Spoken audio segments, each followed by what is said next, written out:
Well, welcome to Denvice. I've been excited for a couple of days about doing this for this week, and we're going to look at presentations.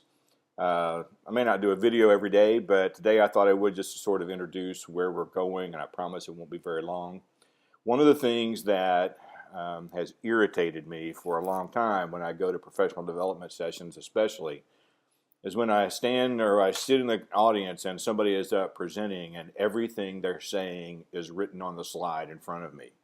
Many times they turn around to read the slide.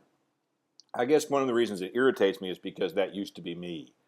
And I found that I needed all that text and I needed to look at the slide for a couple of reasons. One, because I wasn't quite sure about my own content knowledge and I needed to remind myself what it was I wanted to say. And second of all, I was sort of nervous and it was a good coping mechanism. So this week we're going to look at making presentations and we'll start off looking at some ideas about how to improve them aesthetically, and then we'll also look at some tools throughout the week on how to make presentations differently than just PowerPoint bullets. So let's get started. If you want to grab a cup of coffee, we won't be here long. One of the things that I've noticed about presentations that have a lot of text, the text has to get really, really small, and it's almost impossible at times to read. In fact, I've been in sessions where presenters have said, I apologize for the really small text, I couldn't get it all on the slide. You can't read it. If you're doing that in the classroom, if you're covering that text up with, or the slide up with text that kids are supposed to read along with you, then this is really what they're seeing.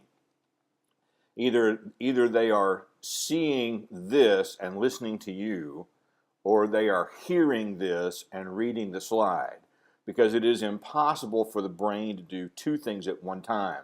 So they're either hearing you and they're not reading, or they're reading and they're not listening to you. And we want to try to make presentations that allow students to be involved in the whole process. Advertisers found this out a long time ago. This was an advertisement for crayons, but it is just covered in text. It gets smaller and smaller and smaller and smaller.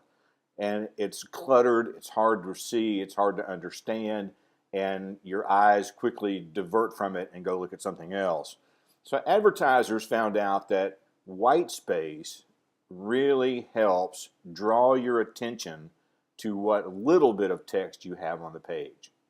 Now, even this is too much text, because why do I need this line down here at the bottom that says draws attention to the text, when if I just have this, I can tell my audience.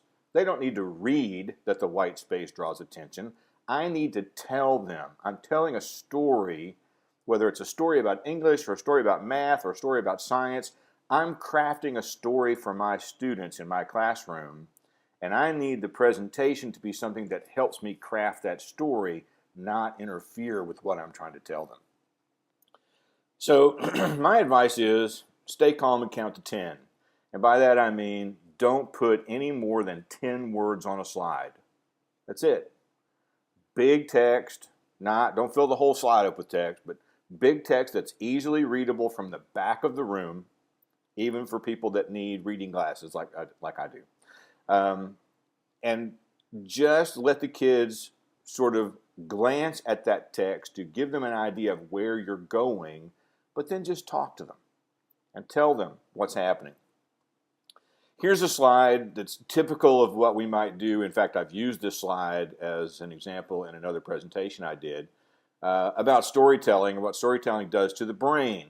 And I could sit here and I would have to read this to people in order to make sure that they have grasped the entire slide. And by the fact that I'm reading it to people means that they're either not listening to me or they're not reading the slide itself.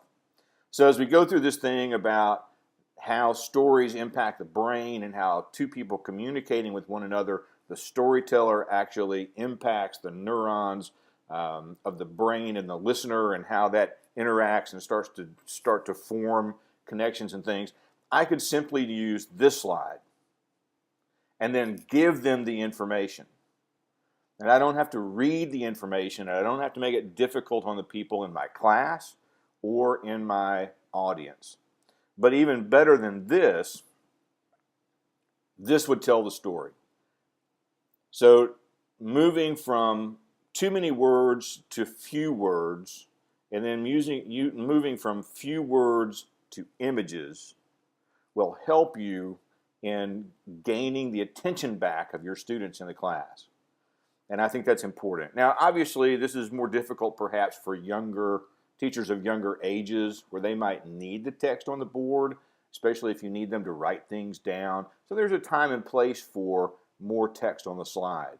But by and large, you can get by with less and less text.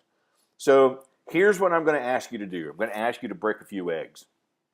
I'm going to ask you, as we start off this week, to go back to a PowerPoint, a Keynote, a Prezi, a Google presentation, whatever it is that you've created that has too much text. Analyze it. Share it with somebody. Email it to a friend. Ask them, is this too much? Can you read this? Would this be distracting? And then redesign at least a handful of slides. Redesign a handful of slides so that no more than 10 words are on a page, or where possible, an image is replacing the text. And so to do that, you could go to a site like creativecommons.org and do a search for images around the theme you want, for images that would give you Creative Commons license to use them in a presentation, or go to Discovery Streaming and look at images like the one that I did of the brain came from Discovery Streaming. So that's it. This week we're going to look at presentations, how to make them clutter-free, how to make them more engaging for your students so that your students are now listening to you rather than tuning you out and reading what you have on the page. So I look forward to the week. Put any comments you have below and we'll begin the discussion.